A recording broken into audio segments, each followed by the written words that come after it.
actors get so worried about being typecast. Yeah, yeah, But I try to explain to them that are newer, just because you're playing a doctor doesn't mean it's the same doctor as exactly. this doctor or this lawyer or this victim or this bad guy are not all the same.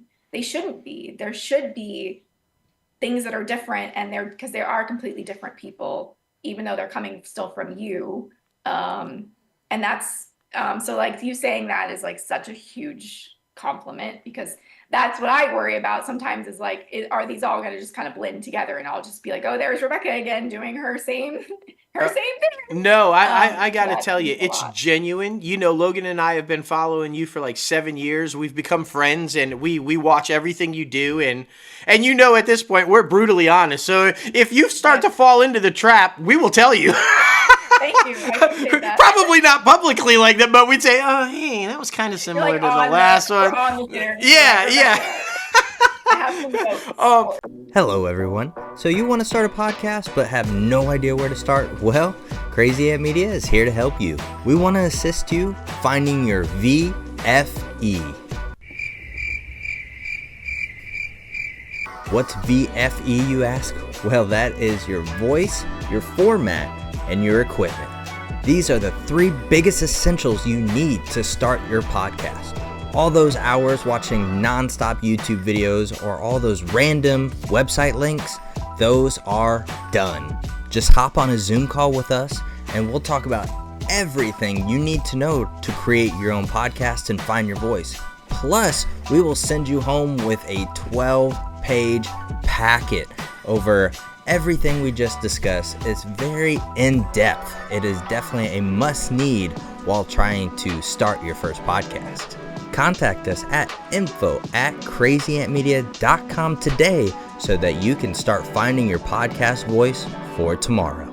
What's up, everybody? Oh my goodness. Welcome back to Inside the Crazy Ant Farm, episode 278. Oh my goodness. And you guys know your host with the most, myself, J-Lo Fantastic, aka J. Logan Austin on all social media platforms. And then, of course, Dustin M. Bergman, Crazy Ant CEO on all social media platforms. Man, we're happy to be back. 'Tis this season. It is the holiday season, so you know things are slowing down. yes, what's up, everybody? Yeah, we're coming to the end of the year. We're wrapping things up, and we're excited. We're excited. You know, that means, of course, the new year's right around the corner. So we got that, and we're pumped, but so we need a little break. We need a little break before we go into the new year, right? So it only makes sense we slow things down, kind of enjoy some time. You know what I mean? That's for sure, man. For freaking sure. And we want to thank you, everybody out there who's listening, watching, supporting us in any and every way possible. We couldn't do this without you. So we Couldn't do want it. to start every episode off now by saying thank you. Thank you for everything that you do. Thank you for wearing the merch. Thank you for listening to the podcast, supporting the films. It's been an amazing ride, and we're so excited for the future and to keep freaking going. Yes. But now, on to the show. Before teasing and going into the rest of the show, be sure to leave a rating on this podcast. Comment below and tell us what you actually think about this podcast. Because if you did not know, leaving a rating on the podcast actually helps more people who enjoy entertainment news, and especially those who are breaking into the entertainment industry, find this show. This is a one-stop shop of lending a helping hand of those who are trying to break into the entertainment industry. We have all of your biggest stories that are happening in Hollywood week prior. And then, of course, we have celebrity guests that come on the show and talk about their experience and their own journey so that you can match it up to you can match it up to theirs. And then we can figure out what we need to do next. Like I said, we're all about lending the helping hand. So here we are. But man, oh man, this last week, in the last 2 weeks rather, has been rather interesting. Box office, man, oh man, Moana came in splashing, that's for sure. She had power from the gods and did amazing numbers at the Thanksgiving box office. We will be talking about that. We will also be talking about the DCU. Man, oh man, more still photos are coming out of Superman. We're super excited about that. But another Superman died. Super sad. I mean, you know, at least went off of the CW. I will say that. No spoilers, even though if y'all have seen it. And it's kind of crazy, man. It's kind of crazy. The industry is forever changing. It's a revolving door of an industry, so we like to keep everybody up to date. And before jumping into the industry news, of course, be sure to head over to our website, www.crazyantmedia.com, where you can find more information about us personally, our social media, our podcasts, both of them. Everything's okay, our mental health podcast, this one, our merchandise, of course. Be sure to head over there now. It's 25% off And everything free in our shipping. shop, man. So be sure to check all of that out and support us. Like we said, thank you for all that you do. But like I teased earlier, the record-breaking Thanksgiving box office was absolutely crazy because 3 films in particular came out around the Thanksgiving holiday, and that was Moana 2, Gladiator, and Popular Wicked. Yes, that is right. The big budget blockbusters, they did great numbers over that Thanksgiving period. They recorded approximately $422 million across all of those films. Now, this did shatter the previous benchmark set in 2018 with $315 million across all of those films. Now, if you were wondering what those films were, we are here to tell you that it was Ralph Breaks the Internet, Fantastic Beasts, The Crimes of Grindelwald, and then, of course, Creed 2. Now, of course, to the box office company, the 3 films made up 75% of those showtimes. Now, the results prove how much the market can expand when there are movies that are very broad but do have a mass appeal. Like the genres can be completely different, but with all of the different genres, you're covering something for everyone. And I will say I saw 2 of the 3 out of Moana, Wicked, and Gladiator 2. And Wicked and Gladiator were both phenomenal films in their own right. So it only makes sense. And I'm sure Moana is amazing as well because Disney did it. But I mean, it's killing it, man. It's absolutely killing it. Well, here's the thing, right? Like $422 million for 3 films worldwide. That's insane. Okay, first of all, that's amazing. We love to see that, right? Everybody's talking about the demise of the box office and where's it going, and we're going to talk about that in just a little bit. But I love to see that. The disturbing number for me here is that those 3 films made up 75% of all showtimes. It's true. Guys, that means, like, think about it, man. If you have, like, 20 screens at your Cineplex, you know what I'm saying? 15 of them were taken by these 3 movies. That doesn't leave much room for anything else that was showing. And that troubles me because there's a lot of indie films or a lot of smaller, not massive studio films, maybe a lower production, like a Miramax or Lionsgate or something like that, that if you didn't see it on one screen, you weren't seeing it. And that we've got to find, in my opinion, a better way to balance it.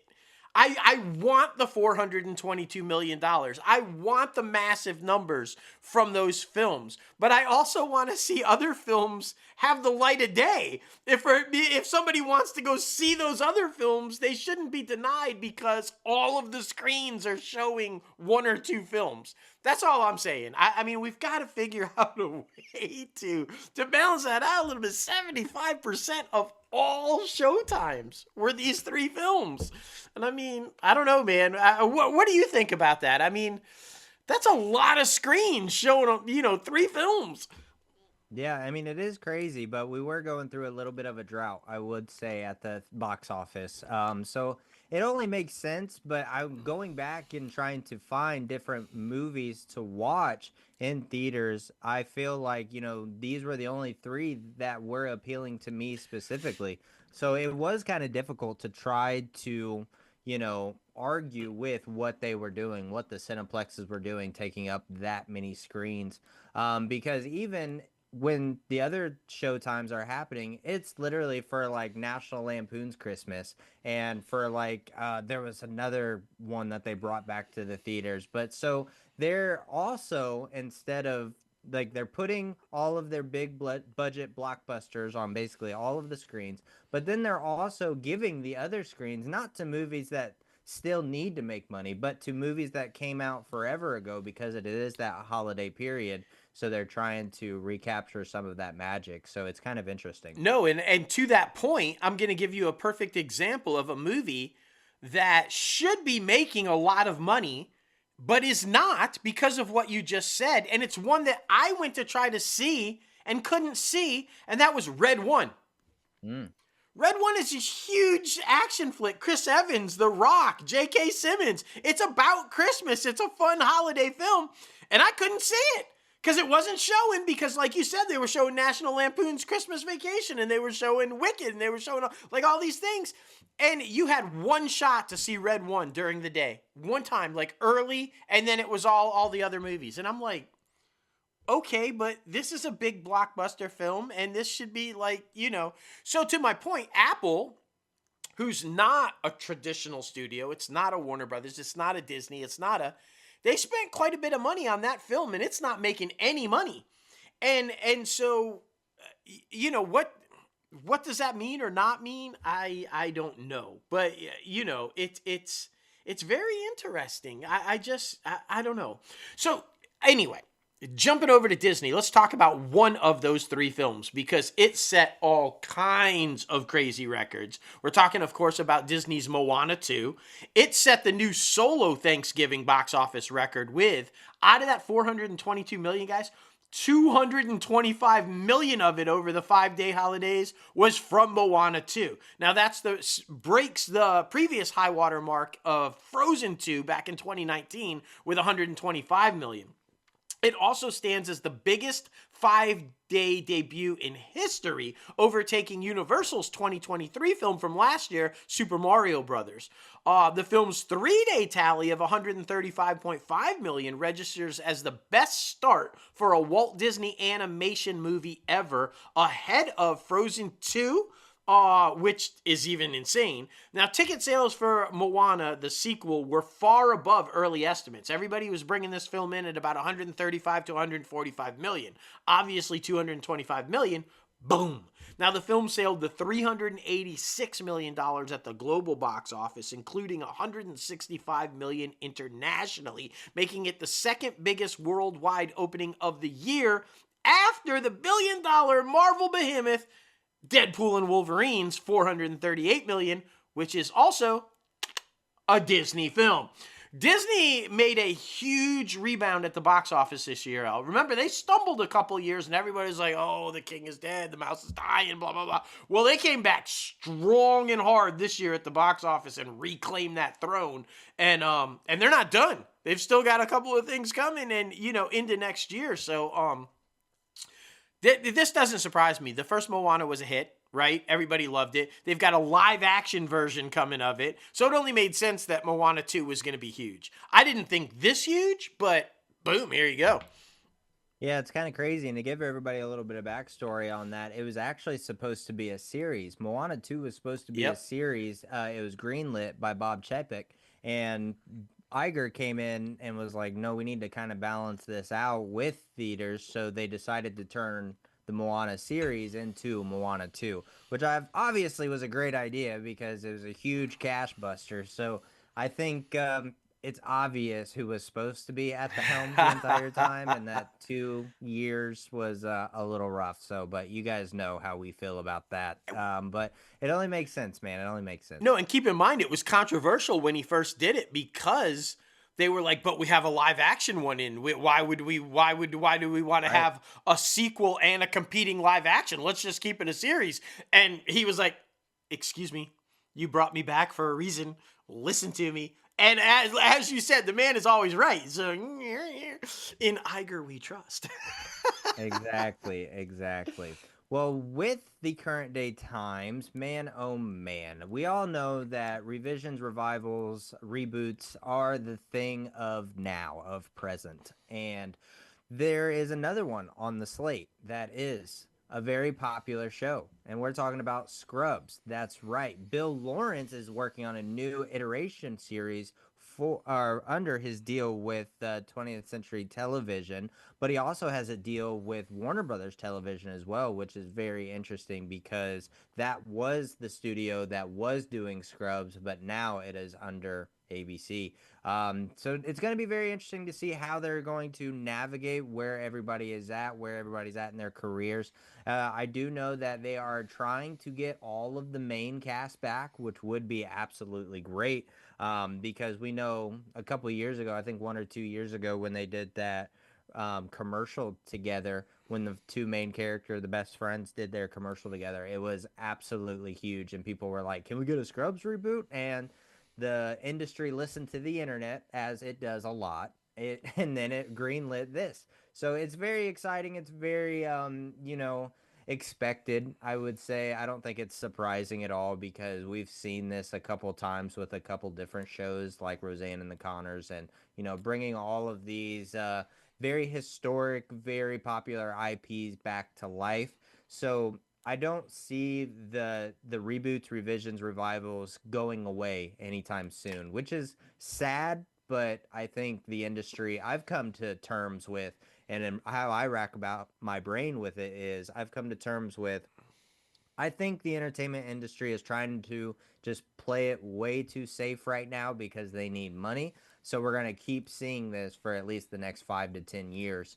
Hopefully not the 10-year mark, and we can start to get out of that and start to be very experimental again and start to build a new legacy of films. But as far as current day times and near future, I think we're still going to see a lot more of these revivals, reboots, and revisions. Yeah, and I don't like the reboot. I don't like that description of Scrubs, because if they do indeed get the full original cast back, is it a reboot or is it a revival? Are we coming back to the show? Like Roseanne was a revival. The Connors was a revival of the show. It's like, where are they now? What are they doing now? And so I'm hoping that this Scrubs, this new iteration, is more of a revival. Where are they now? Let's take a peek at them, instead of just redoing the whole show with the same cast. That seems odd to me. Like, why would you do that? Why would you reboot the show totally different but with the same people? That I'm not sure. And then he's not even going to be involved with it. I guess he's going to create it and then walk away, because according to sources, he's not going to be the showrunner. I'm like, well, then why Sounds is like a cast. I mean, yeah, exactly. Why is he creating it and then walking away from it? He doesn't want to be a part of it? Like that, none of that makes sense to me. But right. Well, I wonder if they do like a Grey's Anatomy thing where they try to get the main cast back for the first season to groom new up and coming ones. That would and make then, sense. Hand off the baton. But it would still be very interesting because now the comedy medical space is starting to heat up a little bit. Yeah. They have that Saint something medical show that our previous guest on, Kyun Kim, she is a series regular on that show, and she's honestly phenomenal, and that's a great show. I really enjoy it, so it'll be interesting to see how this one does competitively. Oh, without doubt. And the question is because, like you said, they keep going back to established IP. So what does that mean for the future of the box office and streamers? Because I feel like, like you just said with the Moana situation, it was meant to be a show on a streamer, but then they decided to put it in the box office. And we've seen the reverse of that. We've seen something that was meant to be theatrically released, and they decided to put it onto a streamer instead. And I feel like this is what is causing issues with all of the CEOs and all of these major studios, is that even after 4 or 5 years of the launch of these streamers, and they still don't have a clue how to do it. They haven't figured out theatrical and streaming and where it falls together and how to do it successfully yet. They just haven't.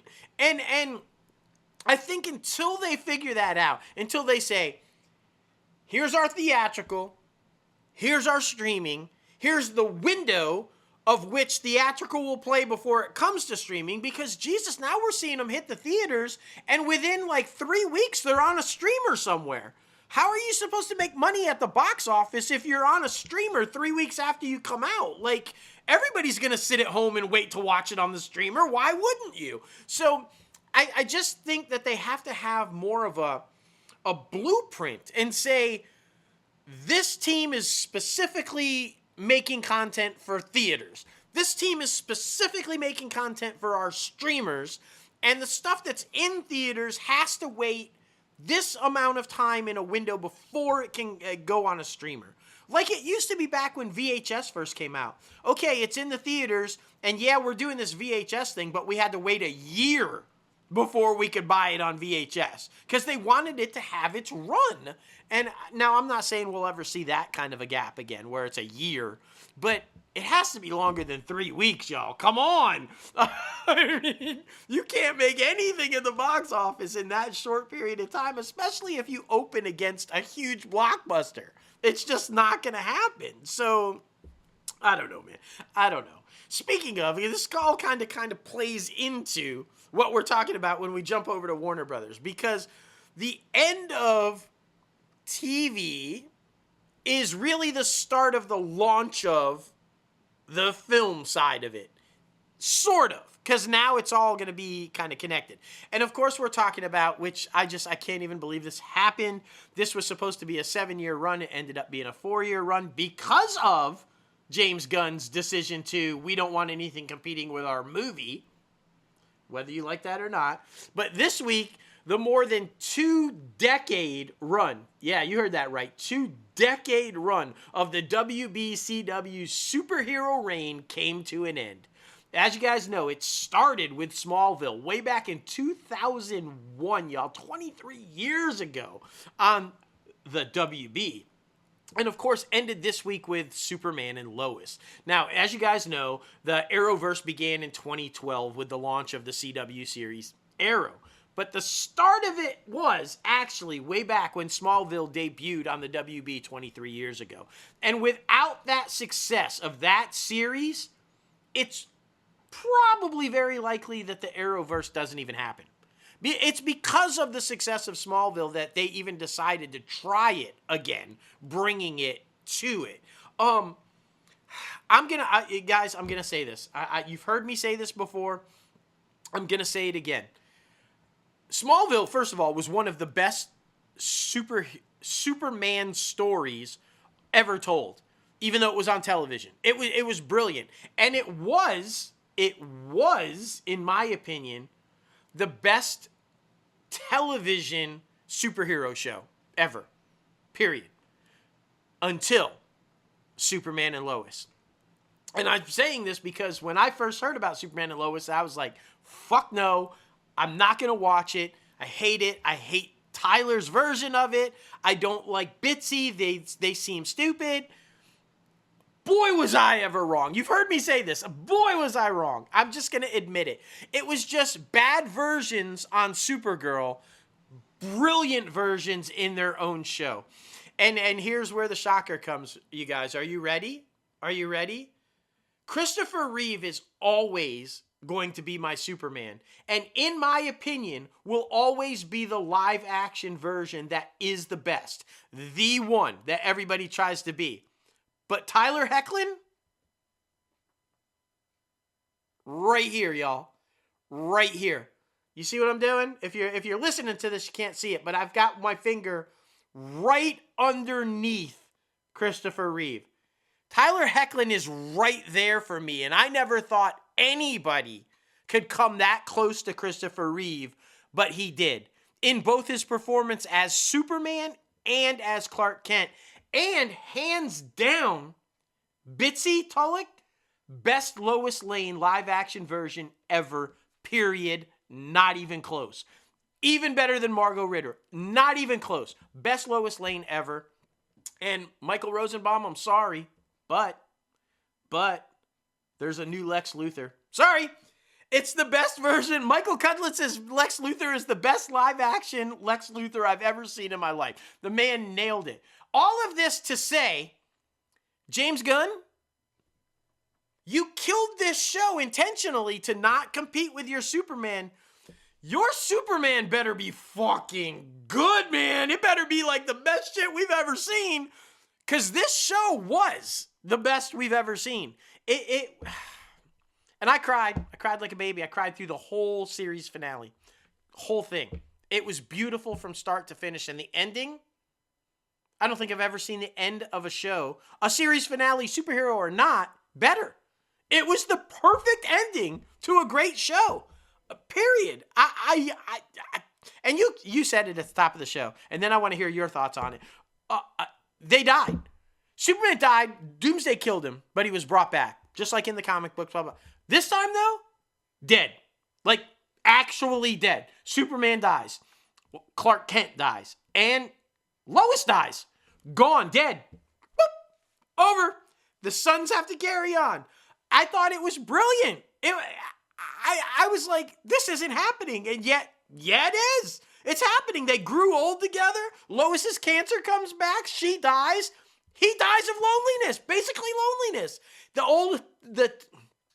I don't know if anybody knows this, but he got another heart to replace the heart that Doomsday ripped out of him. And it was Lois's dad's. So it was an old human heart. A 60-year-old something human heart. That affected him. And he started to actually grow old, age.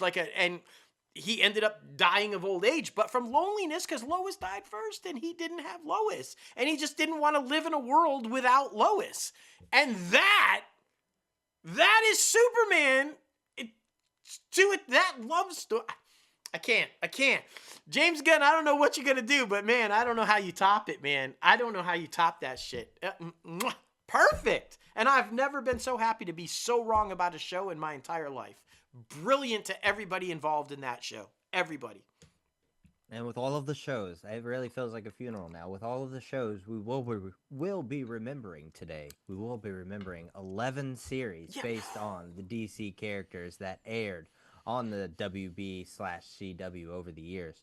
We're going to be talking about Smallville, Arrow, The Flash, Supergirl, Legends of Tomorrow, Black Lightning, Batwoman, Stargirl, Superman and Lois, Gotham Knights, and Naomi. All of those shows throughout the years, a honestly 24, 25-year run on that particular network are no longer there. It is kind of crazy. It is weird because you always thought about the CW being the DC television place to be. Yeah. But I mean, with the transition and the way the industry has shifted, it is very crazy that everything's just going to be on streaming now. Trying to figure that out. And I mean, we got the Commandos coming out or is already out. Yeah. Yeah. So that is the first project that James Gunn said he puts under his DCU banner. So that's very freaking cool. But yeah, I mean, it is the end of an era. That's for sure. It is. And I'm just going to tell you, I watched the first 2 episodes of Creature Commandos. Yeah. It's good. It's good. I'm not saying it's not good. It was entertaining. And one thing is certain, when you watch it, everything that James Gunn has done prior is canon now. Because it references his Suicide Squad movie and things that happened in that movie. And if this is the first official DC Studios project, then it's referencing things that happened in that movie that wasn't. So that's all canon. Peacemaker and his Suicide Squad movie are clearly canon in moving forward. But I got to tell you, I think the new Batman series that was on Amazon, better than Creature Commandos. Harley Quinn, better than Creature Commandos. I'm just gonna say it. I'm not knocking it. I think it was a nice soft launch, as he called it, to the DCU. And and we're gonna see some of these animated characters live action in his movies. But if this was supposed to be the DCU's gonna knock your socks off, it's gonna be better than anything you've ever seen in the past. I'm not convinced yet.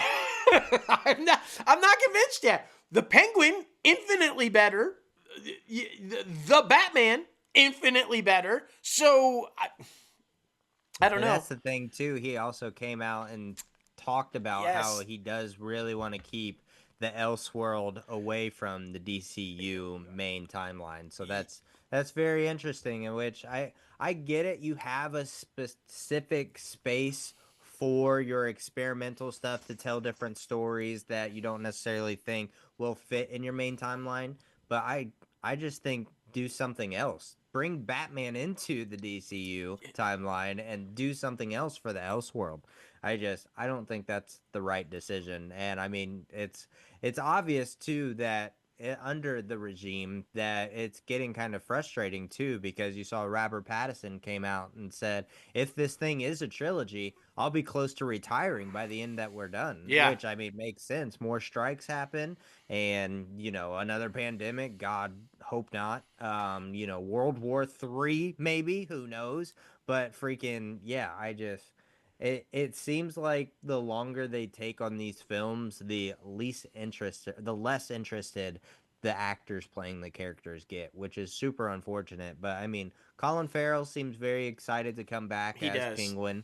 So that's still very exciting, but who knows when we'll get that? I bet it's at least going to be 2 years. So, Yeah, I mean, the next thing we're going to see him in is the Batman 2, Yeah. which apparently is getting ready to start filming. What do you think about this, though? Because I think that, and I'm a little irritated by it, because I'm a huge James Gunn fan, but I'm a little irritated by this. He's biased towards what he's doing. Yeah. Why is it okay? He said, I considered bringing Pattinson into the DCU, but then I decided I wanted to keep the Elseworld stuff. Well, why is it okay to have two different versions of Batman, but it wasn't okay to keep Superman and Lois and let it finish its 7-year run? Why can't that be considered Elseworld and you had two different Superman stories going on? Because you're doing Superman and you didn't do Batman? That seems a bit biased to me. Like, oh, I'm okay with two Batmans, but I'm not okay with two Supermans because I'm doing Superman. Well, fuck that. I mean, this was a great show and a great story that should have played out. They had all these plans for Brainiac and all these things. So you can, in my opinion, if you're going to allow Elseworld, then that means you have to allow for different versions of all the characters, not just ones you pick and choose because you don't want it to compete with your thing. That just doesn't seem right to me, right? I mean, what do you think? Yeah, I mean, definitely agree, especially since it's on the television side. Even if you did bring it to Max, I mean, I really didn't think it would be that big of a deal. I mean, we've known that DC they've been doing this for like 10 years. Yeah. The all of these different iterations of the characters in such a short timeline to where they do cross over. But I mean, with not having that much skin in the game, all you can say is he's the boss. He's the boss. Like, He is. That's it. That's it, man. Well, and I hope his decision for keeping Elseworld stuff, I'm excited because I love the Batman, and I'm curious to see where Matt Reeves takes that, and but it doesn't necessarily translate to success, as we saw, because Joker, Folie à Deux, complete and total fucking bomb, and that is an Elseworld. So if you hadn't seen it, because I didn't go see it, and I'm just not sure I want to. But if you want to, we now know it's going to start streaming on Max on December 13th and then debut on regular HBO the next day, December 14th. So if you want to catch it and see if it's really as bad as they say it is, which I think it is, now you can. And again, though, this is a pretty quick turnaround, right? It wasn't very long ago that it was out. Now it's already hitting a streamer. So, but my point being is that keeping Elseworld stuff, is it the right move, or should have you just brought Pattinson's Batman in and rock and roll? I don't know. Right, exactly. It's a very interesting time that we live in, and yeah, to try to figure out how to navigate that, I'm sure is very taxing, especially after you see the numbers and the amount of love.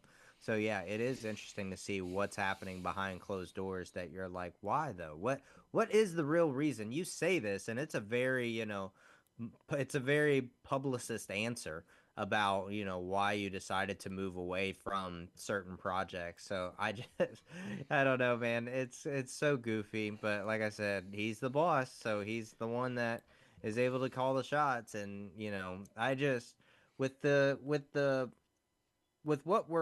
we're at right now, because obviously we always say DC don't compete, but he's obviously trying to compete with Marvel, and I don't see it happening. I still don't see it happening. So it's going to be very interesting to see where the DC universe actually ends up later down the line.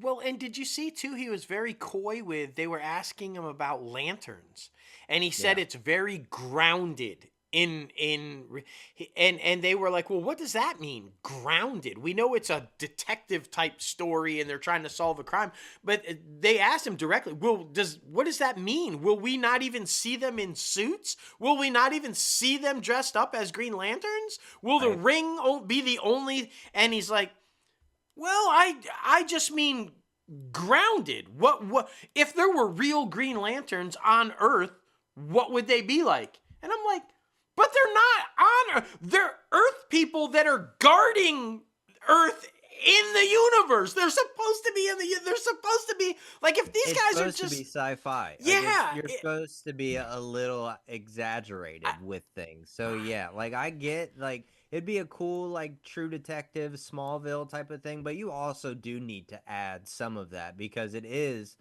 the Green Lantern Corps. Like you said, they're traveling across space. They're freaking, they're glowing green. They're hue green. exactly. Like they need to be there. Exactly. They literally have a ring that can do anything that you can think of. And we're supposed to believe they're just not even going to be, they're just going to be in their little suits or their little leather jackets. And we'll occasionally see the ring open a door or something. Fuck no. I want to see the ring do whatever they can think of. And I want to see them in the glory of the suit. Like, that's the whole point, isn't it? Like, I don't know. Yeah. I was feeling really confident about James Gunn, and now I'm skeptical. He's gonna have to win me over now. I'm sorry, he's gonna have to win me over.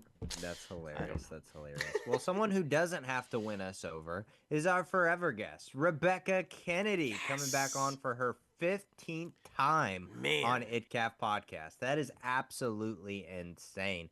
And going back and listening to the interview before we hopped on, like, man, she is just such a nice, humble person. You can tell she has the biggest heart in the world.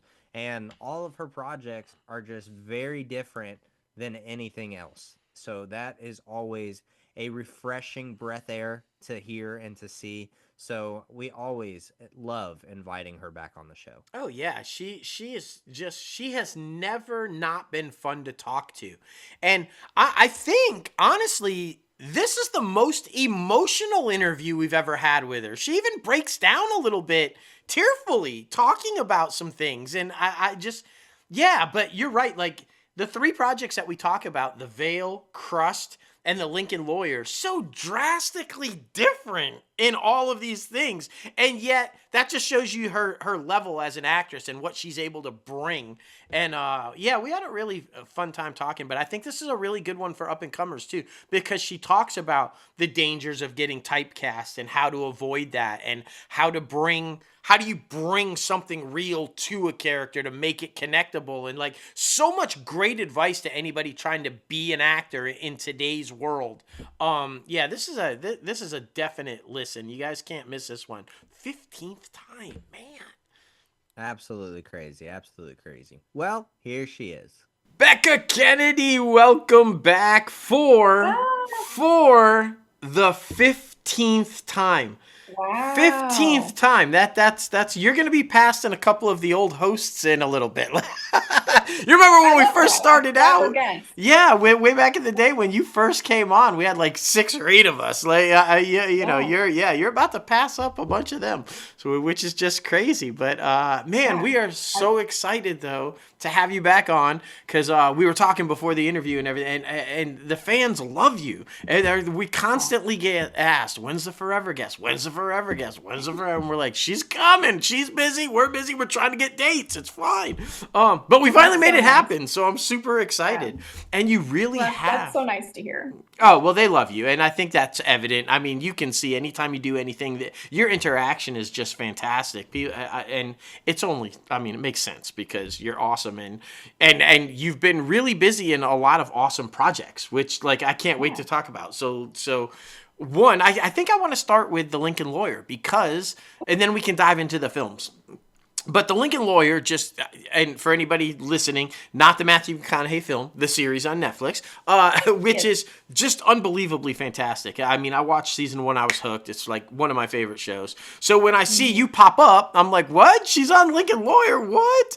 I got so excited for that. And so let's talk about it. You play a victim.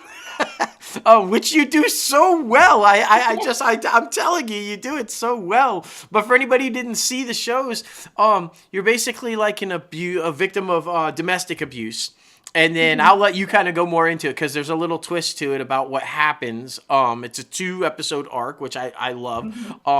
So talk about it. How exciting was that to get on there? And it was awesome. I mean, it was actually my first audition of the year. Oh, okay. So it was really cool to book it. And when I initially was auditioning, I didn't even know really that it was going to recur. Sometimes you don't get a ton of information. So I just got a little blurb about her and the sides, and that was it. I didn't know what happened to her. I didn't know like anything else, like what was going on with the show or the episodes or any other information. But I just sent my tape in. Wendy O'Brien is the casting director who I had been in for before, when we were doing live auditions. So it feels like a lifetime ago. And then I think the next day, by the evening, I found out I was like pinned for the role, and then I found out it was going to recur in a couple episodes, and I was like, oh, that's cool. Still trying not to get my hopes up because you never know. And then the next morning, my agent was like calling. He's like, congratulations, you got it. So so that was cool. It was like my first audition to book, and of the year, and that I booked it. So that was a special surprise. And I love the show. I remember binge watching the first season while I was shooting another film. Okay. Like after I wrap up in the evening, I would go back to my hotel room and like watch an episode. So it was kind of a cool moment of like, oh yeah, like has a special place for me in my heart to actually work on a show that you enjoy is extra special. And working on the show was incredible. I mean, Yaya's, who played opposite me, she's one of the leads in the show. She's just incredible, so kind, encouraging, just lovely, lovely human. The director, Antonio, was amazing. Our writer, producers, everybody was just, as you watch the scene, it's a heavy scene. Definitely. And so it's, it's a lot to come into when you don't know anyone, when you're just coming in as a guest and you haven't had the history with the show. And so they were so encouraging and kind and just collaborative, and like also just gave me the time I needed to prep and to do the scene. And I got 4 or 5 takes, which you don't always know what you're gonna get. No, totally. Shooting, it's a show, it moves fast.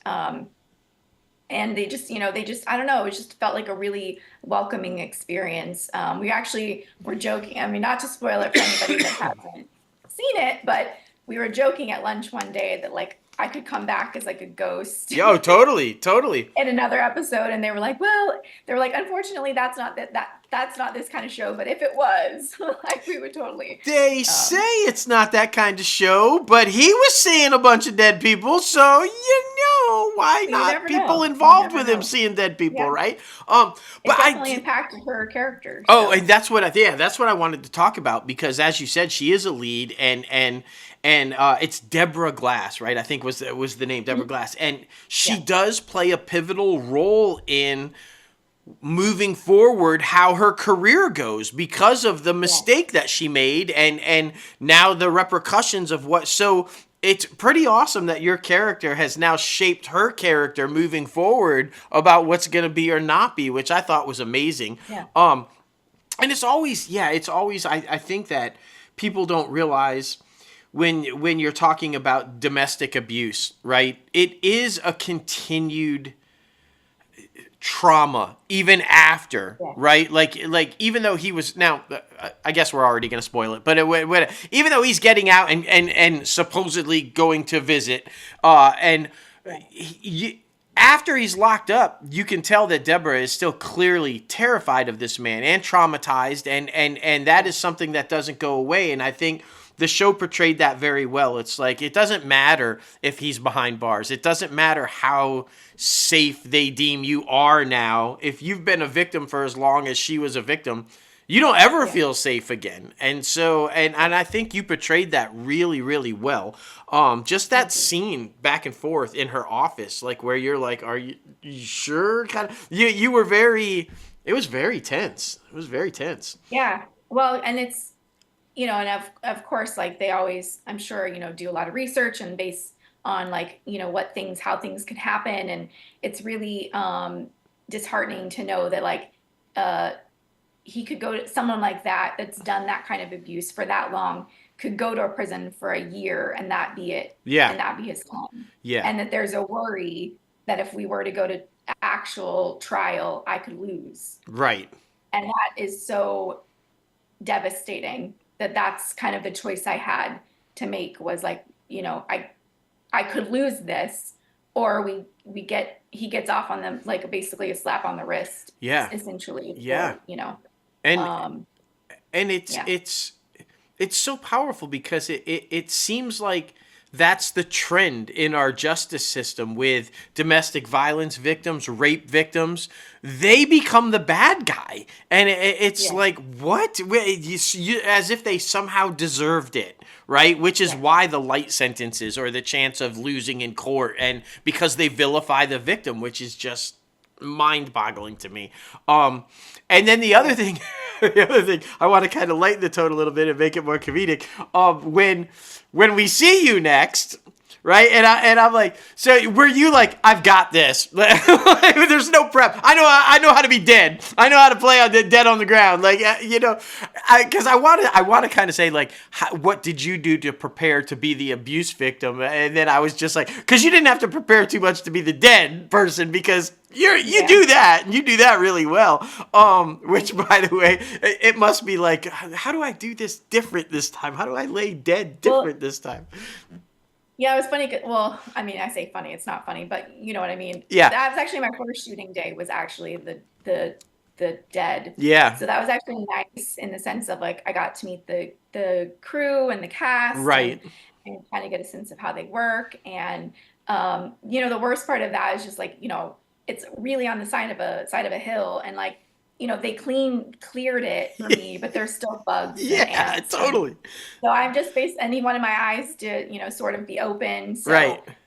It was mostly like, you know, I would give the thumbs up when I was good, but it was mostly like, just don't look around, Rebekah. Right. Like, don't look in right. the crawl, because it's, you know, it's not like we're in a studio where it's like fake dirt. Yeah, Studio, like we're literally on the side of a mountain. So, but that, you know, that me and Yaya really got to actually connect that day because, you know, we got all my footage first. And then when we flipped, they were like, you know, you don't need to lay there. Like, you can get up. And I was like, you know what, like, as an actor, I know what it's like to have to like pretend like somebody's there. So I'll lay there for her. Nice. And I think that connected us really deeply for like, as actors and artists, for then the next scene where we actually had to really connect.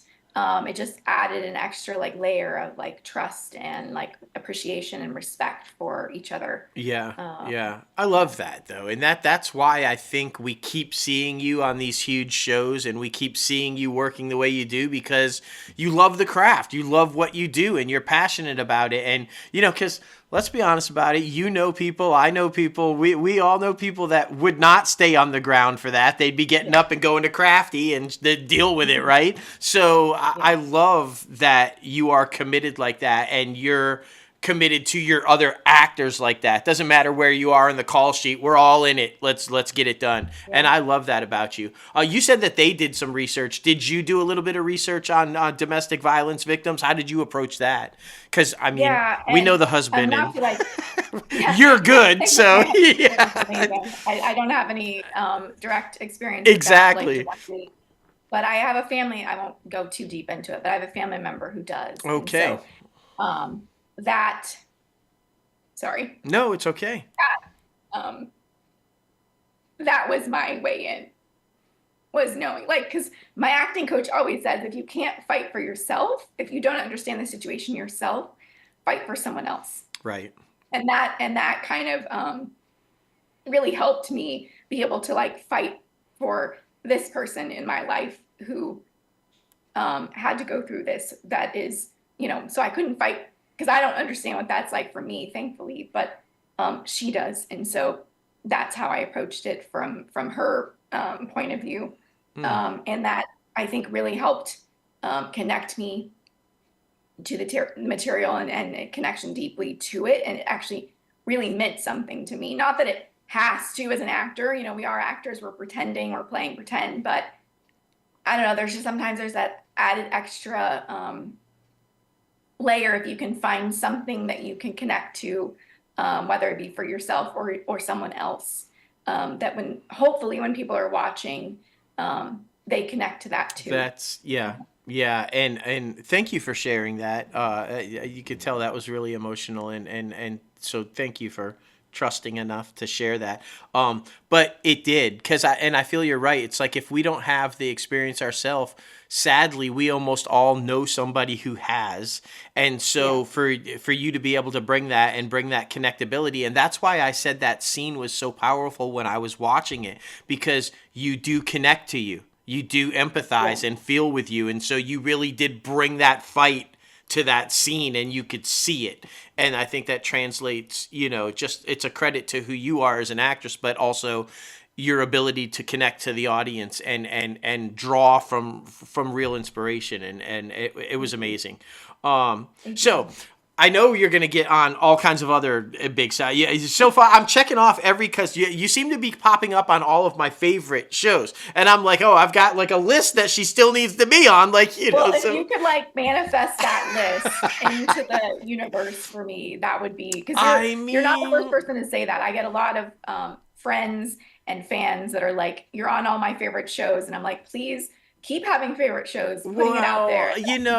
So maybe one we can work right away is, we're buddies with Fiona Renee, and she's Glory Days, but she's also on Tracker, and Justin Hartley. I mean, I think you'd be a great missing person that he might have to find. Think so too. I think so too. So we can check that one off. Maybe I'll try to manifest that into existence. So that'd be cool.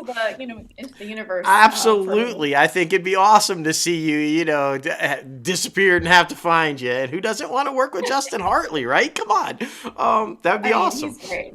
Yeah. All right. So, but it's not just TV shows. You've also been busy on movies. And what I always like about your movies is that they are so different, right? All your projects are so different, even though you tend to have a theme, and we'll talk about it. And it could be death, or victimized, or beaten, or you've had a rough career, person. It's like, right. Man. Yeah. Well, when you do something quote unquote well, I guess. Yeah, and you do traumatized really well.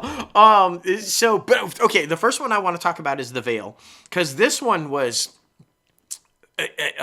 It had so many elements to it, so many like supernatural elements, and the time travel, if you will, element, and the question at the end about, wait, what? So the person she was running from the whole time? And so to set it up for everybody, if they haven't seen it, you're kind of like in the Pennsylvania area, and you're, I'm assuming, kind of Quaker, right? Like you're in that, Amish. So Amish, and but you're running from somebody, and you come across this young man in a car, and it's set in the late 70s, and he's like, what the hell? What? And he just bails on you. And then now you're in current time with this old guy who's like a preacher, and he's like trying to help you. And the Northern Lights are going on. So I'm assuming that like the Northern Lights have something to do with the whole supernatural time travel kind of thing. And that was awesome. It was a real interesting twist, because you're like, is this imaginative? Did she really travel? How did she get there? Is this the same person? So talk about that. Like when you got the script, did you have questions? I'm assuming you're like, okay, what? How's that happening? Well, yeah, I mean, it's hard. It's such a hard movie to talk about without spoiling it. Yeah. I will try to, tread lightly, but by now it's like, well. Oh yeah, it's out there. I think you're good. You're good. So go watch it. But it's funny, yeah. So Kyle, our producer, who's phenomenal, I met him in acting class like back in 2018-ish, and he was in one class with me, and then I didn't see him again, but we just followed each other on social media, and he sent me the script in like January of 2022 and was like, will you take a look at this? And he just, gave me the name of the character and the log line and said, if you're interested, I'll send you the script. And I was like, yeah, this sounds amazing. But he didn't really explain too much about it. He didn't say like, oh, she's one of the leads. Like, it just was like, this is the character, whatever. Right. So I'm reading the opening, and he drives off, like you said, and leaves her there. And then in the script, I love that they didn't put this in the movie, that they just left it for you to figure out that like time had passed. Yeah. But in the script, so that we know time has passed, because there's no way visually to do it, it said, 40 years later. And I thought, oh, okay, well, I'm just in the opening. That's cool. Right. Like I get it. Like that's kind of my bread and butter is the running away, crying, screaming girl. So like, that's very kind of them to think of me. And part of me was like, I guess I'll just stop reading. Like, I was like, but I was like, no, I'll finish the script because I do want to know what happens. Right. And then, of course, it introduces her and saying that no time had passed for her. Right, and right. I was like, oh, I'm in. Like, I sat and I finished it in one sitting. And I was like, I got to figure out what's going on. I got to, what's happening? Where is this? And at the end, I cried at the end because I thought, what a just like beautiful full circle for her to then decide what kind of life she was going to have at the end. And right. I love that you left it ambiguous. And like, is she going to go back to her Amish life? Is she going to go away from that? Like, because that's such a big decision for that community. I was so lucky to talk to a woman who used to be in the Amish community, and we talked for like an hour and a half on Zoom, and I could ask her anything I wanted. And those kind of questions I could ask, because that impacts how big those decisions are for someone like her character. And like leaving in the first place is huge. And because once you're married, you cannot get divorced. There is no divorce. Right. You can separate yourself, but you can't get divorced. That means you can never get married again. So getting married the first time is a huge decision. And then, if you decide to join the church, and then you decide to leave, you are excommunicated. Mm-hmm. And you are from your family, from your friends, everyone, you cannot be associated with them anymore. And that again is a huge, as Rebekah, thinking about having never speaking to my family again is like horrific. Oh, yeah. It's hard to even imagine. So, being able to talk to her and understand that life, because, there's only so much research you can do on that community. You can watch, I watched some documentaries, I read a bunch, but there's still only so much you could find. So talking to someone in person, in like face-to-face like this, was everything, because there was nothing I couldn't ask. That's and awesome. So much of that information helped me form the character. And so, yeah, so when I was reading it, I was like, I had to know everything. And, some of it, Cameron answered, and some he said, what do you think? Yeah. And I love that that you could watch it again and maybe pick up stuff you missed the first time, like, the clock and why it keeps changing, and like what that significance is, and the aurora, like what that is. And, it's kind of like a mini Twilight Zone episode. It is. Totally. Yeah, I would totally agree with that. And okay, I'm just going to peg myself here with my age, because I didn't need the 40 years later to tell, because I recognized that it was Jimmy Carter on the radio that he was listening to. And then we move forward and it's newer cars. And I'm like, okay, well, we were in the 70s and now we're clearly not. So I didn't, I recognized Jimmy, so I knew right away we weren't in the 70s anymore. But but I do love, though, that it is one of those that it's open-ended. It's like, what do you think is going on here, right? Like, immediately I knew I had this, as soon as I saw him, I was like, ooh, is that the guy that drove off? Or is that somebody? Right? Immediately, that was my thought. So when I get confirmed, I'm like, yes, okay. But now why? Right? And then you're diving into, wait a minute, why is it him? And what is going on? And so I like any project that can really make you think. and the one that you have to kind of go back and watch again, going, did I see what I thought I saw, or what's going on here? And again, though, this one speaks to, you know, desperate situations and victimized people and what they're forced to do in situations like that. And you know, I joke about it, but then I'm not really joking. You have a fantastic way of portraying these type people. It's believable every time we see you, even though every one of these characters is so drastically different, except for the fact that they've been victimized in some way. But you're believable in every role, and so I find it amazing every time you pop up. I'm like, wow, she goes, you know, from. I don't know. I just, everything we see from you, and I'm just like, wow, this is like, how do you pull off all these different victims in so many different ways and make it believable, right? Because, you know, I mean, sometimes, like you said, it's the curse of if you do something really well, but then you find you get typecast and you're basically playing the same thing over and over. And that's what you do not do. You're not playing the same. It's so totally different. And so I think that's just a huge credit to your acting skill, is that you can pull that off. Okay, yes, this is a victim, this is a victim, this is a victim, but this victim won't be anything like this victim. And so, yeah, it's incredible. You. I mean, you have no idea how much that means to me, what you just said. Thank you so much, because actors get so worried about being typecast. Yeah. But I try to explain to them that are newer, just because you're playing a doctor doesn't mean it's the same doctor as this doctor or this lawyer or this victim or this bad guy are not all the same. They shouldn't be. There should be things that are different, and because they are completely different people, even though they're coming still from you. And that's so, like, you saying that is like such a huge compliment, because that's what I worry about sometimes, is like, are these all going to just kind of blend together, and I'll just be like, oh, there's Rebekah again doing her same thing. No, I got to tell you, it's genuine. You know, Logan and I have been following you for like 7 years. We've become friends, and we watch everything you do. And you know, at this point, we're brutally honest. So if you start to fall into the trap, we will tell you. Thank you. I appreciate that. Probably not publicly like that, but we'd say, oh, hey, that was kind of similar to the last one. Yeah. Because we want to work with you, and we're like, the last thing we want is for you to be typecast. We're like, no, you gotta, hey, back off that one. We gotta, you know, but it's, you know, everything we tell is genuine, and so you do just a phenomenal job. Okay, and I just watched on the day that we're recording this, Crust, and I have to say, this is the most creative way you've ever died.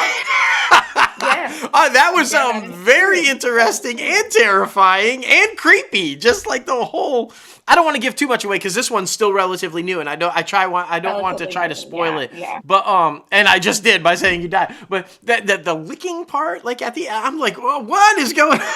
It was so kind of. But okay, definitely when I read that script, I did not expect the ending. Oh yeah, no, I don't really know what I expected. I expected somehow it would work out, just because like that was what I wanted to happen. Right. But obviously, you know, it doesn't, without, you know, giving away too much. But it's such a fun character and fun script and fun film. I mean, it's like so different, which, like you said, is so great, because it's like I have you know, couple projects out at the same time, but they're so wildly different. Oh yeah, yeah. Someone kind of for everyone, but based on whatever you like. And Crust is again, and we should say, right, Sean Whalen and like and you guys are friends, and that's awesome. But I mean, it's just really creatively brilliant. I mean, this is a very odd story and very just out there kind of, when you're watching it, you're going, what am I looking at right now? But I love how it's all, again, this is a movie that makes you think, and you start questioning, is this real? Is this in his head? Like, you know, is anybody else seeing what's going on, kind of a thing? And so anytime it questions and makes you think, and then another thing that I think this film does really well, and then it kind of twists it at the end, is that you feel for him. You feel for him throughout, right? Paul is the guy that you're rooting for, and then I don't want to say it, but I know it's so hard. I know. But then, because typically you want to find, even if you know they're really not a good person, you look for the redeeming quality that you can still root for them, even though they're kind of like. But from the get-go, Right. you think, well, that's not him, because Paul just has had all this crap, and he's just a guy down, right? And you're rooting for him the whole time, and then you're kind of like, twist. But your character too. What I loved about Nilla is that when you expose the scar and you're like, oh, wait a minute. So she's been there too, and she which is a really powerful moment, because you're not. I didn't, and I'm usually pretty good at catching themes like that. So, and I didn't expect it. I didn't expect to see that.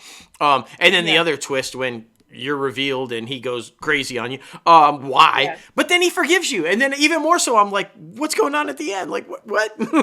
So I'm trying to do my very best. Yeah. To not spoil the family that they put forth. So, oh yeah. But I mean, those are layers. Like, that's why as an actor, I wanted to do these films. Like, Yeah. Because there is more to her than meets the eye. And at the end of the day, like many of us, she's looking for someone to love her and like a place to belong. And she's been where he has been and recognizes that in him and wants to help, because she wants him to know there is a light at the end of the tunnel. Right. You know, there is another side to this. This doesn't last forever, even though it feels like it.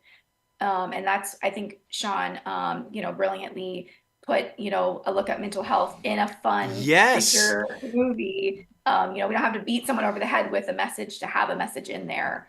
And that there is no really shortcut to mental health, and all the work, we have to do it. And it's so hard because you're not going to, like he said, you're not going to see results for months. But you have to do the work now in order to one day be able to see the results. And that's so hard.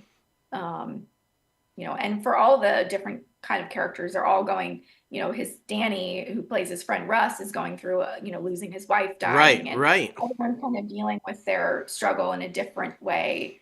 But it's real. Yeah. Yeah. No. So I absolutely love everything about that. And we've talked about it, just off of interviews and stuff, just personally, about how you can use art to inform, but not necessarily, like you said, beat somebody over the head with your message, but to entertain while also informing. And I think if you can use the platform or the art to do that, because everybody will sit down and talk about this movie because it's out there and it's like, oh my gosh, did you see that? But then you do start diving into the deeper aspects and the mental health aspects. And I think what was really good, and you said it, each one of them was kind of dealing with their mental health issue in a very different way. Each one of them reacted. Obviously, your character like almost took the route of taking her own life, but then kind of like came out. He has become a complete introvert and just basically in hiding from life, if you will, right? And so the way they're all very different, but the one thing that they all have in common, and this is the theme that I got throughout, is in the end, they all just genuinely want to be seen. They just want to be seen. Like you said, someone to see them and love them. And I feel like if you look at each one of the characters in this film, that is the underlying theme. That is what they are desperately looking for, is for someone to really see them. And it's done brilliantly. I love that. I think that each one of the characters is portrayed really well. And who couldn't relate to that? No, exactly. Because that's relate to like wanting to, especially in the social media age that we're in, which is great and bad. People want to be seen. Yes. They want to be heard. They want to know that they matter and that someone thinks that what they have to say is important. That's right. So, that's where what I got into, that way I got into her was that way, with like me, Rebekah, understanding as an actor, as an artist, wanting my work to matter. Right. Wanting someone out there to like think that it does. And, struggling when you're still not known enough. And like, so there's all of the stuff that I totally related to her in that. And the same as like Hannah and the Veil, like it's just always just finding like, what can I relate to these characters and how I can find my way into them that way. Yeah. And And I have to tell you too, she's so tender. She's so sweet. I was picking up on, I don't know if anybody else watching this thing is picking up on it, but I was picking up on it. The subtle touches to him all the time. The reassuring, I love you. Sometimes that's so critically important to a person, that reassurance of the pat on the shoulder or the holding of the hand or the placement on the chest, and I picked up on that throughout. I'm like, she genuinely is concerned about this guy, and she didn't go in that. She had an agenda, but then when she saw what was happening to him, she realized this is very much like herself. And so, but I love that. I thought the little nuances that you did throughout to represent how she really felt about him, it felt genuine, and it felt like, and I was thinking, is that because they are friends and there's a genuine connection there, or is she just like giving an Oscar performance? Because it felt very genuine. The subtle little things that you did to reassure the love felt very, very real. Well, it's funny you say that, because we were friends before, but we weren't really great friends. We Okay. were more acquaintance friends. Yeah. Like, we had the same management for years. We did a movie. We didn't have any scenes together, but we were in the same film together. So we'd like see each other at events, and like he would come to my birthday, I'd go to his birthday. But the four of us, like, he's married and I'm married. We Right. like did not hang out. Him and I did not hang out. Like, we were not that kind of friend. And but I think he saw something in me as we click, we understand each other. We both look a lot younger than we are. Yeah. We played a lot of kind of quirky, weird, oddball characters. This is like my first romantic lead in a film. Like, no one's ever given me that opportunity before. And I think him and I just like clicked in that way, that we understood like we're both kind of have gone through similar things in our careers. And, for me as an actor, like to get the opportunity to do, both of these movies and these roles doesn't come around every day. Right. For someone like me. It would be easy for them to give these to much more established actors. So I feel very like blessed and lucky to have gotten the opportunity to bring them to life. But of course, through the process, Sean and I have become really good friends, and now we're business partners, and now we're working on our next film together, actually. Nice. But when we were filming, we were both in the same spot. Neither one of us had played these kind of roles before. We were both taking a huge risk on like, is this going to work or not? And if it fails, like, it's egg on both of our faces, Yeah. So you saying that means a lot, because that's what we were wanting, was like for us to have the chemistry and have, people believe that the relationship was real. Oh, the chemistry. Yeah. The chemistry is totally there. You feel a genuine, he's hesitant at first, right? And that's a part of the storyline or whatever. But when he finally makes the phone call and sets the you can see it. And even him not wanting to go further on the first date shows a sign or a level of respect that he has for her, because he wants it to work, kind of a thing. And that played well. But the chemistry, throughout between the two of you. And so, and because you were very tender and very sincere and very likable, right? As like, I felt like the whole time you're watching it, people are watching it going, oh, she's a sweet girlfriend. That's the kind of girl I want to date. She's very loving and very endearing. And so I think you're going to get more offers for romantic leads. I think, people that watch that are going to go, hey, yeah, no, this is our girl right here. Let's do that. So I think you did it really well. And thank you, guys. Everybody, it's on Fandango right now, and and it will be dropping on Amazon, as well as like Apple TV and all those other places. Oh yeah, fantastic. Have a little technical issue, but like that should all be fixed. Yep. And Tubi, the Veil is on Tubi, and so Apple and and obviously Lincoln Lawyer on Netflix. So you guys, all three things that we've talked about today, you can find them and go watch them, and I highly recommend that you do. They're all fantastic and entertaining, and you'll have a really good time. Okay. So since you've been, the last time that you've been on, we've added this little thing for this season, because we're in our 7th year now. We got to keep it fresh. We're throwing these like little questions out. Some of them are fun. Some of them are like Barbara Walters get deep for a moment kind of a thing. But so I'm gonna hit you with them. I'm scared. Yeah, no, I already made you cry. I'm like, maybe we don't ask. Okay, so the first one's real easy, and I'm interested to see the funniest moment or most memorable moment you've ever had on a set. That's a great question. So this would be from Crust, Okay. as far as recently. So the bed scene, you'll know what I'm Yeah, talking about. yeah. At the end. We filmed the first night. Oh. It's like, kill me, right? As an actor, you're like, hello, nice to meet you. Like, this is like the worst scene, but that's just, we had to film everything in the back office first. So Yeah. that's just how it worked out. Yeah. And so we were filming it gonna have to move it after lunch. And I was like, oh, I don't want to film this after lunch. And he was like, why? Like, what are you worried about? Like, we're only going to see from your neck up. Like, were you worried about bloating? Like, don't worry about it. And like, I was like, okay. Like, it was a very small room, not a real bed. It was like a makeshift mattress, couch cushions pushed up against, Yeah. We set up, and they're setting in the lighting, and they were like, okay, you guys can take a minute or whatever. And so Sean was like, I have to go to the bathroom. So he goes to the bathroom, and he comes back, and I was like, I have to go to the bathroom. So I go back, and I come back, and he goes, I have a confession to make. I didn't have to go to the bathroom. I had to fart. And I was like, me too.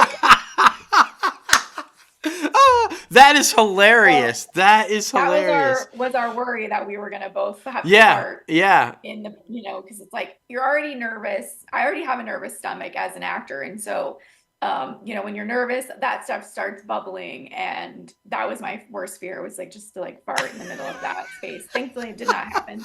So that was great that he admitted it, and I did the same thing. Fantastic. So that kind of broke the ice immediately for us. Oh yeah, no doubt. And I love the play on words. That stuff starts bubbling. Yeah.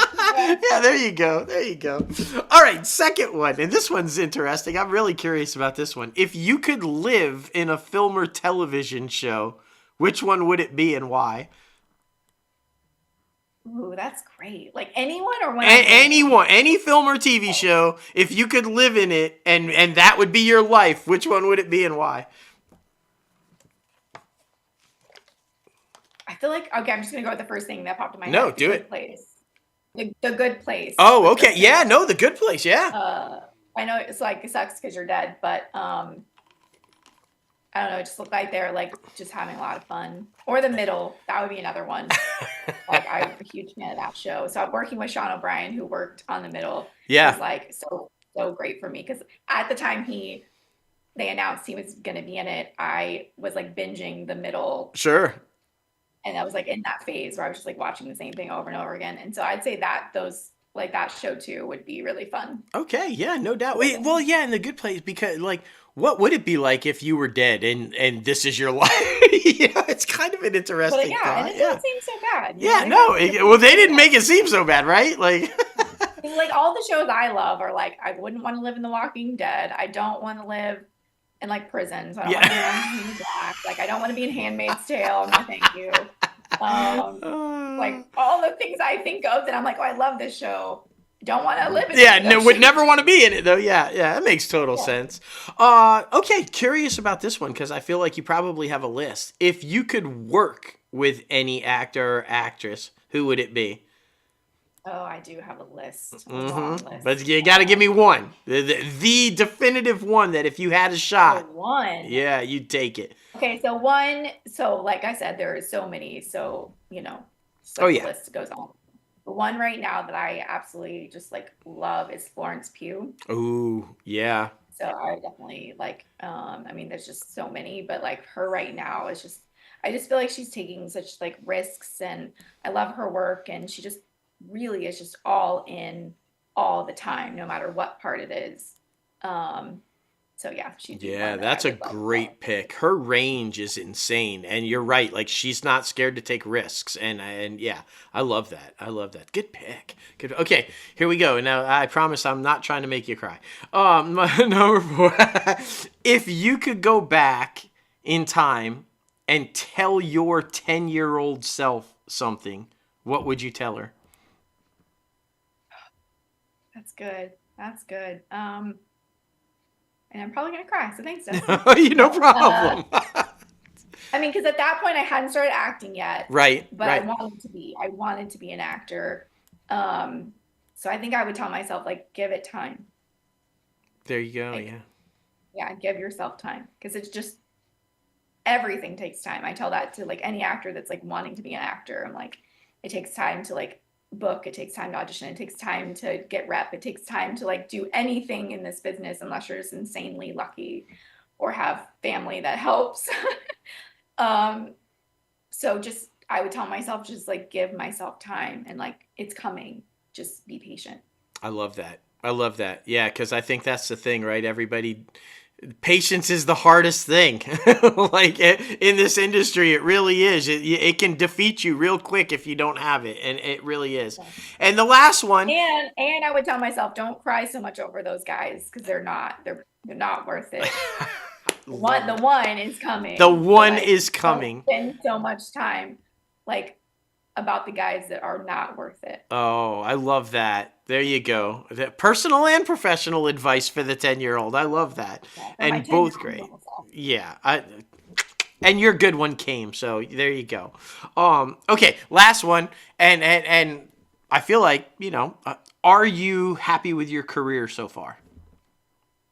Yeah. I mean, there's always things I want to be doing more of. Right. Like I'd love to be on a show more regularly.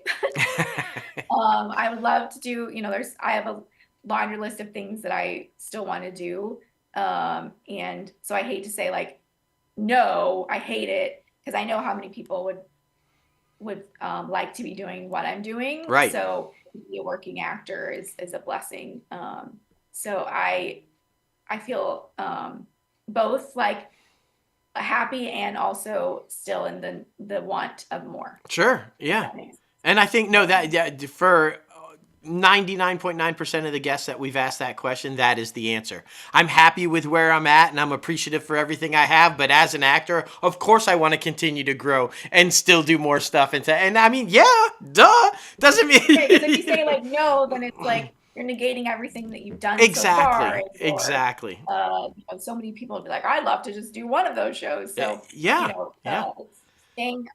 staying humble and grateful for what I have and knowing that like there hopefully is more to come. Oh, there definitely is. And there's a reason we've had you on the show 15 times. You are just genuinely a good human being with a good heart, and you're doing things right in life, and you're doing things right in the career, and you're trying to help others do that, and good things happen for people like that. And you're just getting started.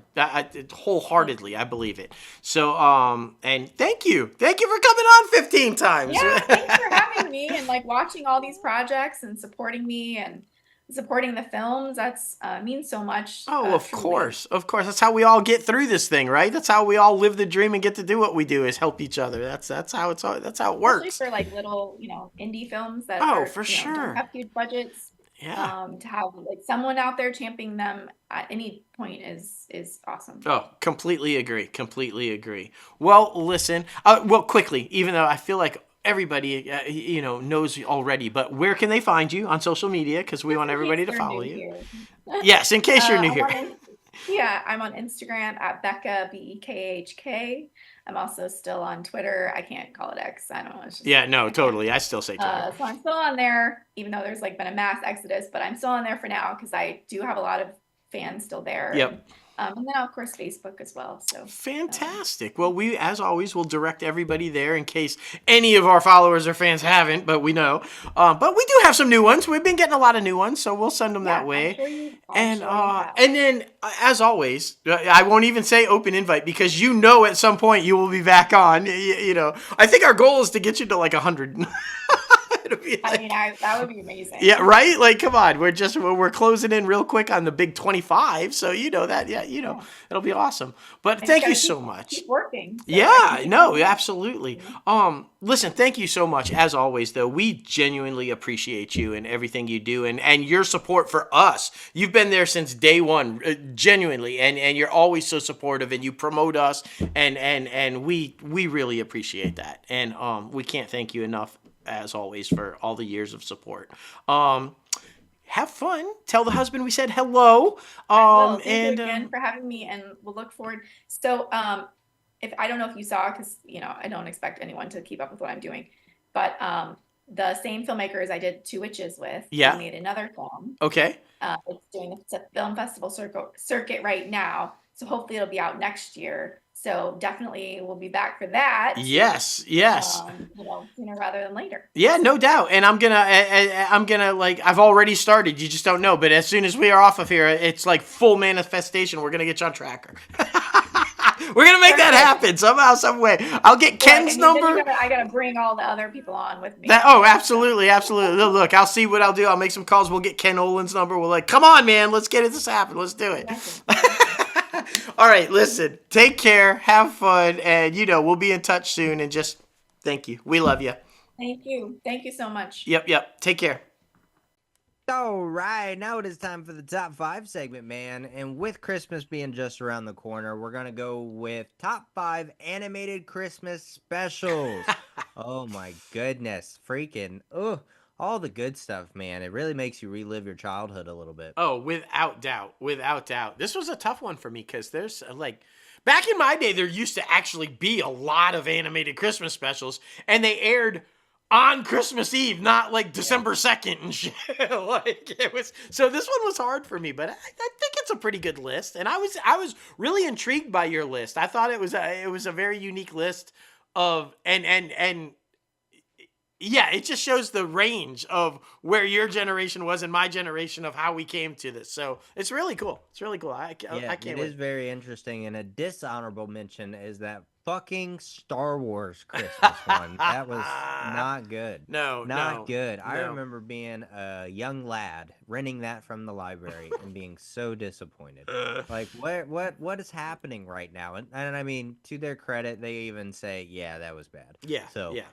There's that, at least. There's that. But number 5 for both of us goes to Happy Birthday! Yes! Frosty the Snowman. This one is so lovable. I mean, come on. Freaking, who wouldn't want? I mean, Dustin and I both grew up around snow, so we know what it's like to build a freaking snowman.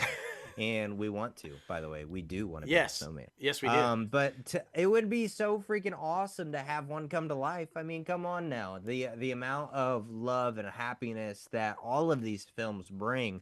But this one in particular, like, that's why I wanted to put it on my list. Because it brings so much joy, so much happiness, even when there's adversity. Like, so I just feel like it's what you need around the holidays, because life can hit you hard, like depression and anxiety. It hits you hard around the holidays. And I think this is a good kind of mirror of that. You're able to conquer anything that comes your way, especially around the holidays, because holidays are meant to be spent with family, friends, and be filled with love. And I think this film definitely represents that. Without doubt. And it's the simplicity of Frosty. It's just his pure innocence, his pure, happy to be alive. And I think the message that resonates with me the most about it is what Frosty is really telling you is enjoy every minute that you have, because it won't last. It's a short period of time in the grand scheme of things. So be happy. And enjoy every minute that you have with the people that you enjoy being with, because that's what it's all about. And I think Frosty does that, and I love that. And it's also a simple reminder that just because something goes away doesn't mean that it won't come back again. Mm-hmm. Right? So, right. And Frosty always does. He always comes back again. And so, yeah, I think just the whole message, I'm right there with you. The whole message of this beautiful special is that. And how can you not love a show like that? How can you not and my only question, and this is just coming from a creative, like, wait a minute. Every time he came back, happy birthday, as if it was the first time he was coming back, right? Right. But he remembered everything. Yeah. Well, if it's your first time coming back, it's your rebirth. How do you remember everybody and everything that you did?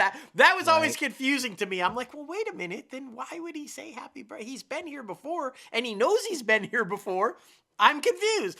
See, first of all, a kid shouldn't even be thinking that, but I was thinking that. I'm like, well, wait a minute. Like, how does he know who she is? Like, I don't know. But anyway... the stupid things people think of sometimes. But yeah, Frosty the Snowman. For sure, man, for sure. Number 4 for me goes to Disney's own Mickey's Christmas Carol. I mean, the Christmas Carol is such an iconic story, and I love when Disney puts their wand on their freaking iconic stories. Just everything that it brings to the table with such beloved characters. It's a story that everybody knows. They know how it's going to end. So it's just the ride. You enjoy the journey. And when you do it with much beloved characters, I feel like it makes it even more special because you're always going to remember the mouse. Always. So that's why I had to put this on my list. So, yes, number 4 for me, Mickey's Christmas Carol. I love it. I love it. And yeah, I mean, come on, who doesn't love a Christmas Carol? My number 4, 'Twas the Night Before Christmas. They don't show this one anymore, and it breaks my heart because this one I used to love. It's about this family of mice that live in a house, and the mice are clockmakers. And in the town, the signal to allow Santa to know where they are is this clock ringing every year. And the clock breaks, and they're struggling to get the clock fixed, and they're afraid that they won't get the clock fixed and Santa will miss coming to the town. And that's the whole premise of and it's of course the night before Christmas, and but it's a solid story of a father and his son and teaching the legacy of the importance of doing this every year and what it means to the people of the town, the humans and the mice and all the kind of stuff. And I've just always been fascinated by it. And of course, as it progresses, the show progresses, it goes through, 'twas the night before Christmas, and all through the house, not a creature was stirring, not even a mouse. But they were stirring because they had to fix that fucking clock. They had to get it going, or he wasn't going to show up. It just, I thought it was a brilliant telling of the Christmas Carol poem, and how it came to be. And I hate that they don't show it anymore. I wish I could find this one somewhere because it's a really good one. But anyway, 'twas the night before Christmas. Nice. Fantastic pick, man. Fantastic pick. Number 3 for me goes to Nightmare Before Christmas. Now, this one is such a huge cult phenomena.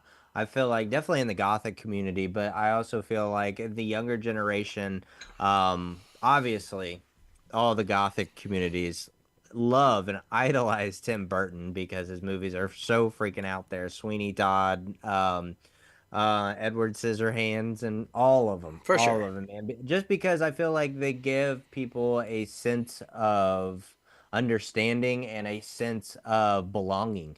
So I feel like that's what this film did as well, because you have a lot of people out there who are much bigger Halloween fans than they are Christmas fans. So to be able to, I feel like this film combines that to where like everybody feels included, even if you are a different type of person, which is not a problem. But I feel like this film brings a lot of unity to society, who people who may feel different from others.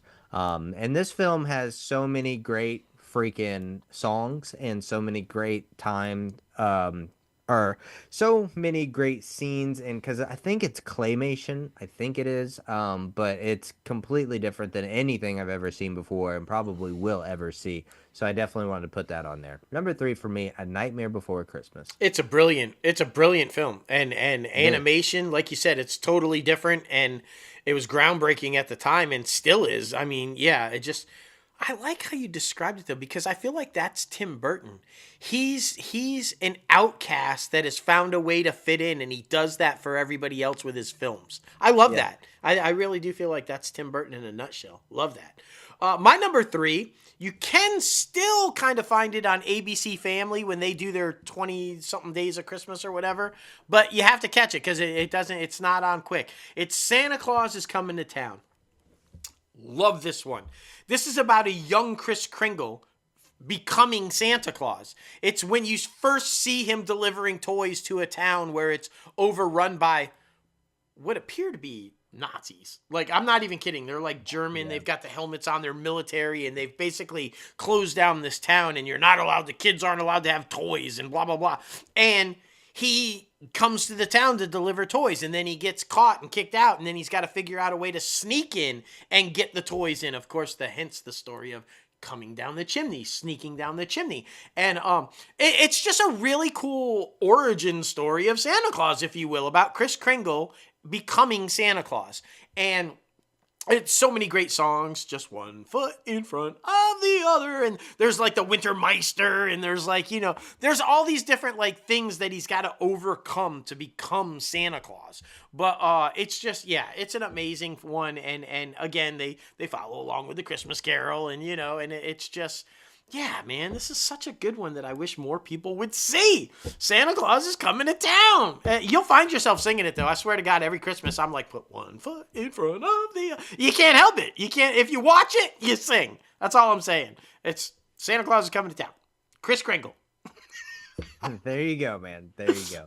Number 2 for me, I talked about on last week's show, so I won't say too much about it, other than I finally got Emily to watch it, and she actually really enjoyed it, which, she's not the biggest adult animated comedy fan, but I mean, with this one being Adam Sandler and a heartwarming story at the end, she actually really enjoyed it, which I was thankful for, so we can add it into our seasonal rotation. Yes. Because I've always loved this film.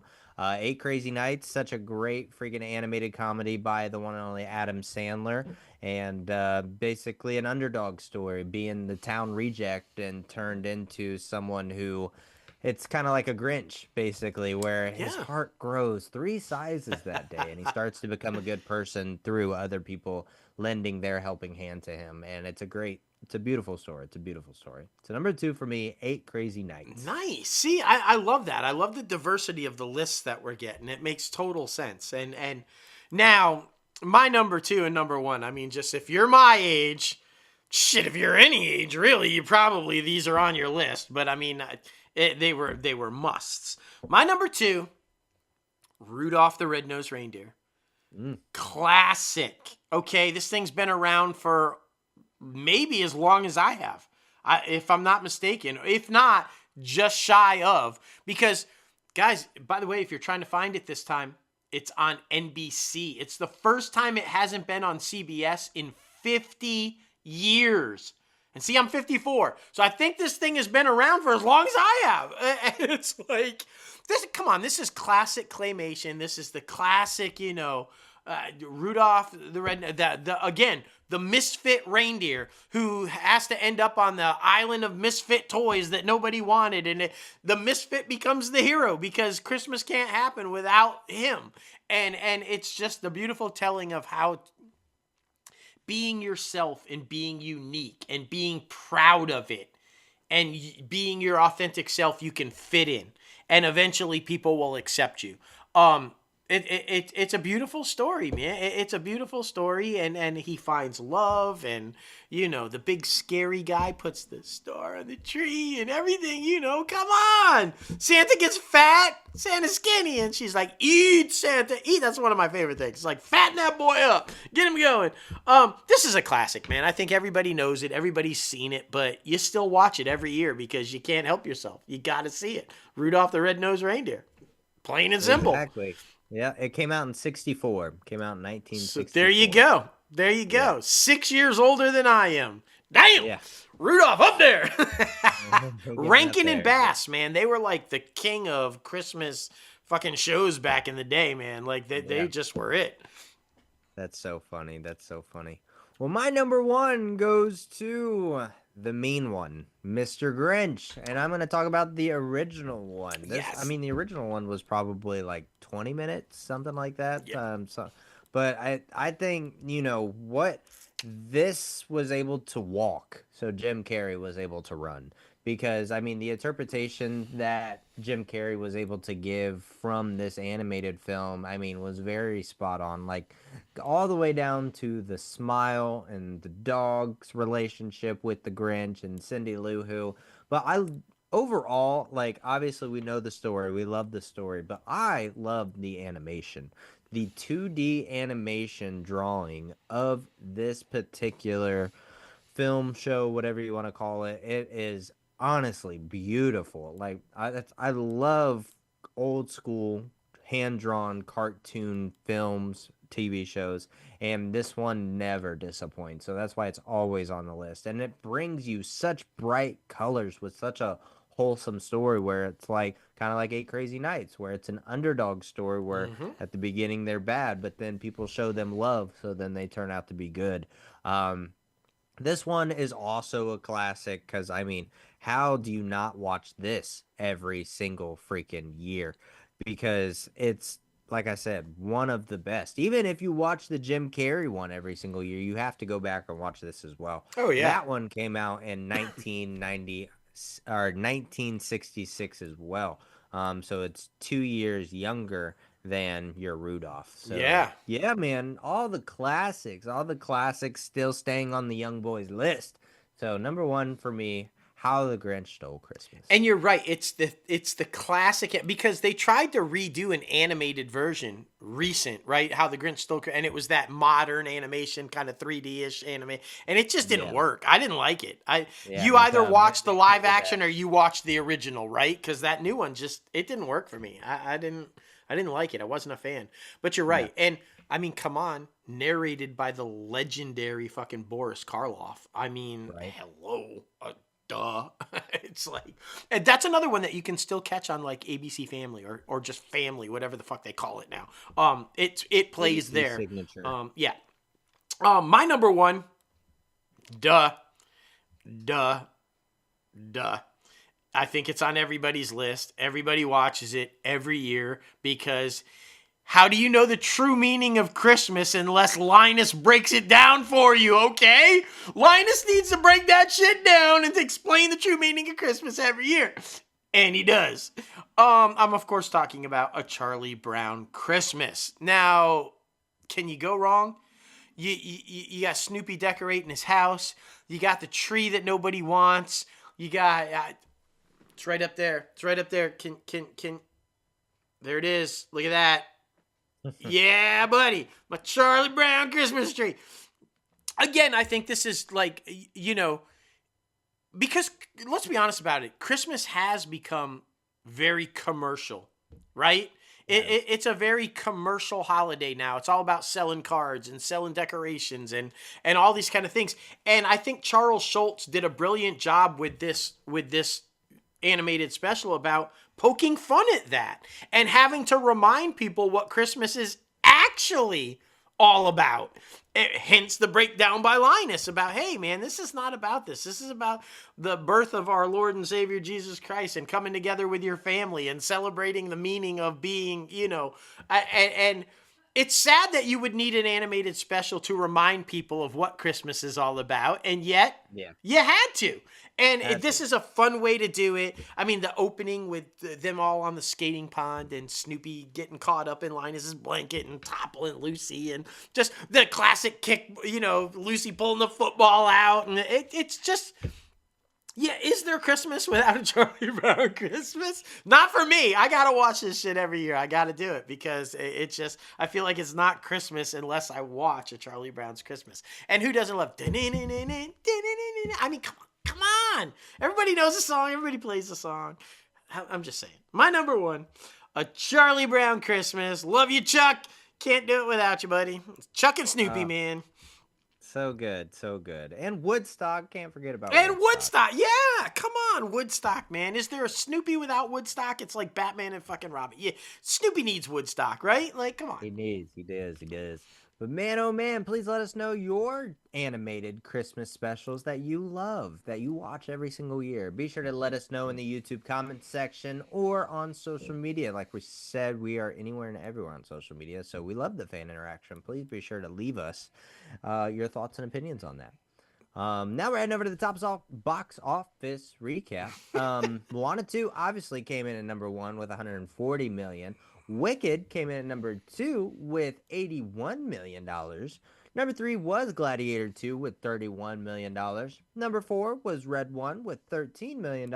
And then number 5 was The Best Christmas Pageant Ever with $30.2 million. And then, of course, new movies coming out. Night Bitch with our past guest that we know and love, Ella Thomas, on the show. She's been on EOP and ITCAF, so we're super excited about that film, and that film looks interesting. So we're excited to check that one out as well. Amy But Adams. then you also got The Order, The Return, Getaway, The End, and then of course movies you can still go see that are possibly in theaters near you. Honora, Heretic, Juror Number 2. That one's definitely not in a theater near me. I found it. One showing though. you? One showing.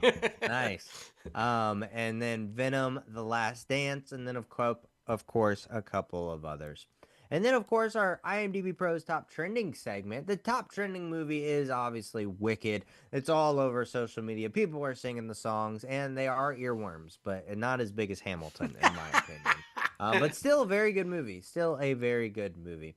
And then the top trending TV show is Arcane. That is an animated television show on Netflix. I believe it's its second season, or maybe it's its first season. But I did see that the dad, one of the dads from Fire Country, is one of the main voice actors on there. Nice. So be sure, Alejandro something. Yeah. But yeah, be sure to check that out. And then, of course, the top trending TV star, or the top trending star in general, Cynthia Erivo. Obviously, makes sense. Miss Alphaba herself. But anyway, guys, we have to thank you one more time for getting crazy with us on episode 278 of ITCAF Podcast. We also got to thank our guest, Rebekah Kennedy, for coming back on the show and not getting annoyed with us by this time yet. Oh my gosh, we're so thankful for her. She's absolutely amazing. Be sure to follow her on social media at Becca. That's right. It's super easy. That, I believe, is I think that's her Instagram. Yep. And then her Twitter/X is actually Rebekah Kennedy, or Kennedy Rebekah, or something like that. Yep.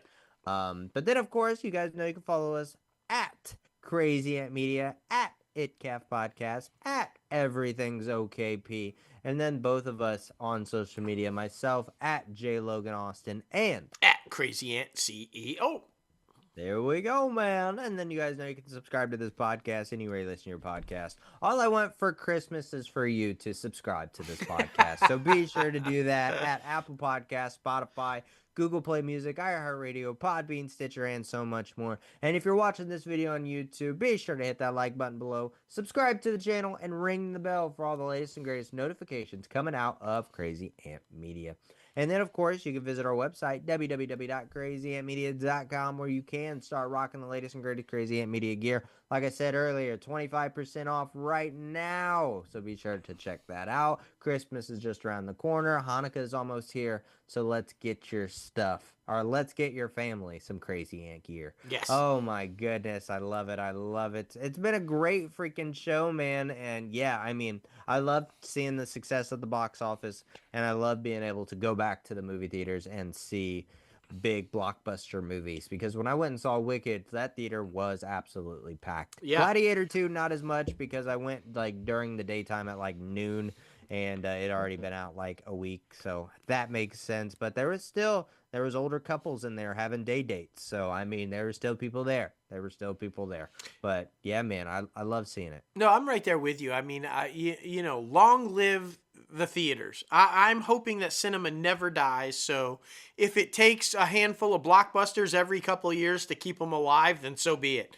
You know, I just, whatever it takes, because I always want to go see a movie in a theater. I just do. And you know, so I'm excited. I'm excited for that. And I'm sad and excited both for what happens with the DC Studios. I'm Right. Fingers crossed. I'm hoping Gunn pulls it off and we see some amazing stuff. We'll see.